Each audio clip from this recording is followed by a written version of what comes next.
Welcome to the League of Legends Champion Spotlight, featuring Kataryna, the Sinister Blade. Kataryna is a melee mage and assassin who excels purely at dealing as much damage as possible and taking out entire enemy teams. Kataryna specializes in cleaning house at the end of a battle. As enemy champions fall, she can cast her abilities again. Kataryna's passive is Veracity. Whenever Kataryna kills or assists in the kill of an enemy champion, her ultimate's cooldown is reduced and all of her basic abilities are immediately refreshed. Bouncing Blades throws out a dagger that bounces from target enemy, damaging each enemy it hits and leaving behind a mark for a few seconds. Kataryna's basic attacks or other abilities will consume this mark to deal bonus damage. As Kataryna's biggest damage tool, I recommend taking it at level 1 and maxing it immediately. Sinister Steel immediately damages all nearby enemies. If she hits an enemy champion with it, Kataryna briefly gains bonus movement speed. Absolutely take a point early to help trigger the marks from Bouncing Blades. If you want even more burst damage, start maxing it early. Otherwise, save it for last. Shunpo teleports Kataryna behind her target, dealing damage if it's an enemy. For the next few seconds, Kataryna receives reduced damage. Absolutely take a point at level 2 for the extra mobility Shunpo provides. If you're looking for extra mobility with a little bit of extra damage as well, max Shunpo second. Kataryna's ultimate is Death Lotus.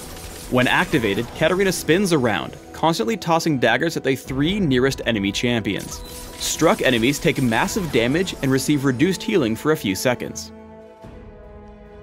In early laning, you should have 3 goals. First, last hit as many minions as possible. Normally, you should do this with basic attacks, but if a minion is out of reach, use Bouncing Blades. Second, harass your opponent. The mark from Bouncing Blades plus Shunpo deals some nice early damage. Third, you want to dodge your opponent's damage with Shunpo.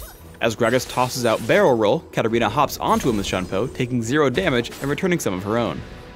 Kataryna's combined damage and elusiveness is exceptional, even with just the use of basic abilities. Here as Gragas and Maokai look to gank her, Kataryna first creates some distance with the movement speed from Sinister Steel. Then as Maokai chases her down, she flashes over the wall, jumps to Gragas with Shunpo, and gets farther away with Sinister Steel again. As Maokai dives in, Kataryna makes sure to land Ignite, Bouncing Blades, and a basic attack to trigger the mark for bonus damage. Deciding to try her luck against Gragas with under 100 health, she dodges Body Slam with Shunpo, hits Sinister Steel, and picks up the kill with Bouncing Blades. Remember that Kataryna's ultimate, Death Lotus, has a very low cooldown. Because of this, don't hesitate to use it simply to deal a bit of extra damage in an exchange, even if it won't kill. Kataryna opens on Gragas with Bouncing Blades into Shunpo, Sinister Steel, and finally Death Lotus. This combination drops Gragas to about half health and sets her up for a future kill. Quickly after, she begins harassing again. Using Flash plus Shunpo to close in unexpectedly, she deals incredible damage with Sinister Steel, Bouncing Blades, and Ignite, grabbing the kill as she walks away through the jungle. As Kataryna levels up, her ability to farm minions in large groups is exceptional. Tagging a minion wave with Bouncing Blades and Sinister Steel, she immediately kills 5 of them, and sets up for would-be an easy 6th kill with Shunpo. Always remember that Shunpo can target an ally, including wards. As Kataryna gets caught by the enemy team, she flashes to the side, allowing her to Shunpo to rumble in safety. In the absence of nearby teammates, Kataryna can also carry sight wards to achieve similar results. Kataryna's goal in a fight should be to find the squishiest target she can and kill it immediately. She happens upon Gragas at half health and quickly drops him. With better reflexes, Shunpo would have also killed Tristana, as her basic cooldowns refresh upon kill or assist. With all enemy stuns on cooldown, Kataryna fully channels Death Lotus, picking up 2 more kills for her team. In a team fight, Kataryna's most important decision is exactly when to initiate.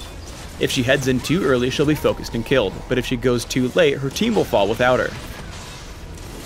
As Xin Zhao gets low, she hits Bouncing Blades, flashes for Sinister Steel, and then Shunpos to Maokai to channel Death Lotus. The assist on Xin Zhao refreshes her cooldowns, allowing her to burst Maokai. That kill refreshes her cooldowns again, giving her the kill on Gragas.